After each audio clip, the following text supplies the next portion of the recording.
manager Kellyanne.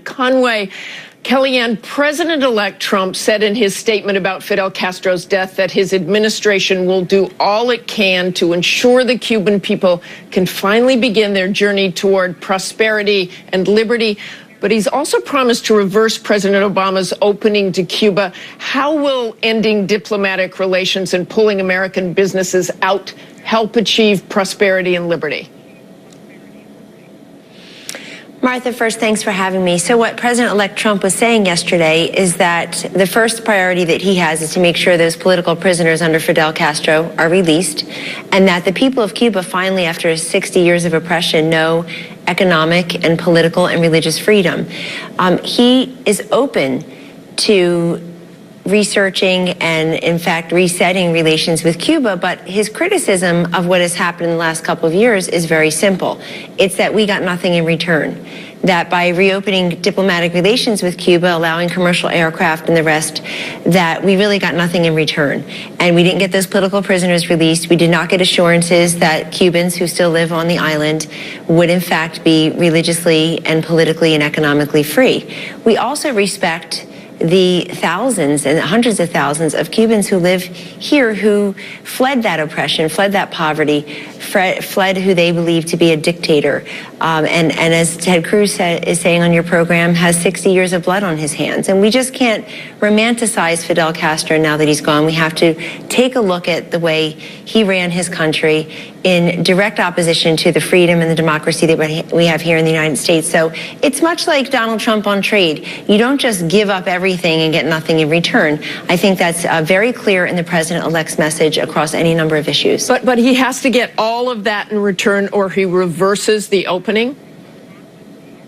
He hasn't said that, and he's open. Again, I've discussed this with him directly. He's open to any number of possibilities, but we remain very firm that when you open up diplomatic relations, as President Obama has with Cuba and Fidel Castro in the last several years, that to get nothing in return, including political prisoners and assurances that people on the island of Cuba will be free politically and economically. I mean, I've personally met, I'm sure you have, victims of Fidel Castro's oppression and his torture and his imprisonment. I, many years ago, was very touched as a young girl meeting Armando Valladares, who then went on to write a book, Against All Hope, in a movie made on the book. And that's just one example of many. We all have friends, I'm sure, who have those stories of Cubans coming in the dead of night with $20 in their pocket and children strapped into a boat trying to come to the free land 60 miles away, and they indeed have done that. So to the extent that President Trump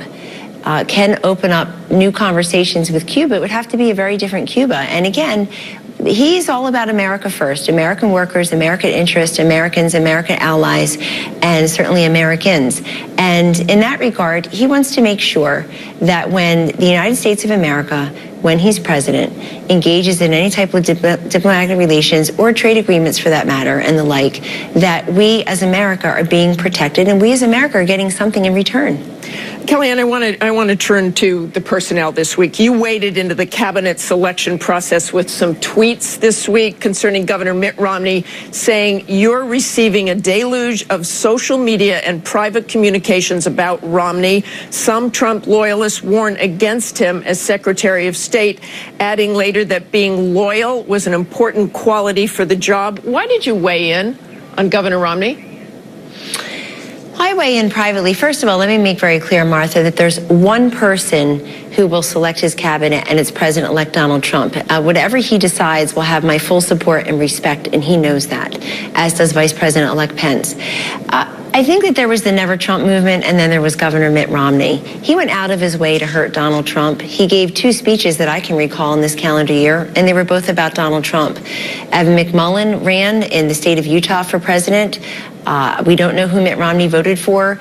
But apart from that, look, I'm glad they're talking. I've been critical of Mitt Romney in the past, and I also last week on your network and other places talked about how I was very pleased that the president-elect and Governor Romney had met out at Bedminster. I was there when they met. I'm glad that two job creators who also have the very rare privilege of having represented their Republican Party as its presidential nominee had a chance to discuss issues on the the world stage. Why Twitter on this? Why you, Kellyanne Conway, took to Twitter on this? Why not go to Mr. Trump? Did he want you to tweet that? Or is that just you talking? I won't discuss that, but I will tell you that I've already weighed in privately because I've been asked to. First of all, it's Donald Trump who's going to form his cabinet. But I did want to say something else. This is Trump's party now, and he won states that Mitt Romney lost. He's the one with the political instincts, the brilliance. This is his cabinet to form. I mean, he won Michigan. Mitt Romney lost it by 10. We won Pennsylvania. Mitt Romney lost Iowa by, I don't know, 5 points or so. We won it by 9. We won Ohio. And so I just think that the political instincts, and it wasn't just, I only wish Governor Romney had been as critical of Hillary Clinton and her policy positions. I'm all for party unity. I'm a big party unity person. And look what Donald Trump's done. He's got Nikki Haley in the cabinet, UN ambassador, daughter of Indian immigrants. He's met with Ted Cruz. He's taken calls from Mitt Romney, from Jeb Bush, from John Kasich, from Carly Fiorina. I think he's working with Speaker Ryan. Reince Priebus, the RNC chairman, is now his chief of staff going into this new White House. So we're all for party unity. I don't think a cost of admission for party unity has to be the Secretary of State position. I want to turn to Hillary Clinton. And when Mr. Trump says that he does not want to pursue investigations of Hillary Clinton, what does he mean by that? Is he asking the FBI or the Justice Department to just stand down? No, he's not. He respects the integrity of those institutions, and the next leaders of those institutions, when he's president, will do their jobs without the interference of the executive branch and the President of the United States. At the same time, President-elect Trump is being very magnanimous. What he said to the New York Times in the on-the-record interview was that he's just not focused on that right now. He's not focused on Hillary Clinton. Well, did he overstep his role by making those public comments? Should he have been making public comments about that? He's welcome to. He's the president-elect. He's about to be the leader of the free world. But he is not undercutting anybody's authority in any of those branches, as any of those positions.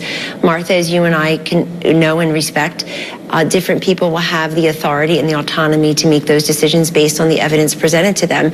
But this is how the president-elect feels at this moment about Hillary Clinton. I would say in response that I guess her attitude towards that is to have her counsel, Mark Elias, go and join this ridiculously fantastical recount that Jill Stein is engaging in Wisconsin and perhaps elsewhere. So you've got the president-elect Donald Trump being quite magnanimous to Hillary Clinton, and you've got her responding with joining into this this recount where and Jill Stein tweeted had about half a dozen times, I think. Why is he tweeting so much about that recount?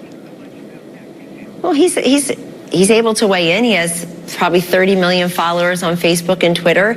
But for him weighing in on issues like that on that platform, perhaps many of his followers would never hear the full information. But I guess the real question is, why in the world can't the Democrats, quote, accept the election results? All they did was ask people like me and Mr. Trump himself 6 ways to Sundays, 1 million times plus, Martha, will you accept the election results? Why, at the last debate in Las Vegas, did Mr. Trump say that he'll keep us in suspense, he'll let us know, he'll accept the election results if he wins? And now you've got Hillary Clinton, who on election night, Martha, called Donald Trump to both congratulate him and to concede the election to him. I was standing right there. Mr. Trump was on my phone with her. I didn't hear him say, well, Secretary Clinton just conceded, but she said, unless, of course, 2.5 weeks from now, Jill Stein, who got less than 1% of the vote nationwide, decides that she should issue a recount, raise $7 million and go have a recount in Wisconsin. Jill Stein got 33,000 votes in Wisconsin. Mr. Trump got 1.4 million. 33,000 votes is like the number of people who tailgate at a Packers game. It is not a serious effort to change the election results. So the question for the Democrats is, why are you doing this? And by the way, what does President Obama think of this recount charade? He has 8 weeks left to finish out his term. And I think it's quite small of Jill Stein and Hillary Clinton's counsel and perhaps her to interfere with the last 8 weeks of President Obama's legacy. President Obama and President-elect Trump speak regularly. They spoke yesterday at length. They're trying to move on and form a government. It's high time that Hillary and her supporters do the same. Okay, we're going to have to leave it there. Thanks very much.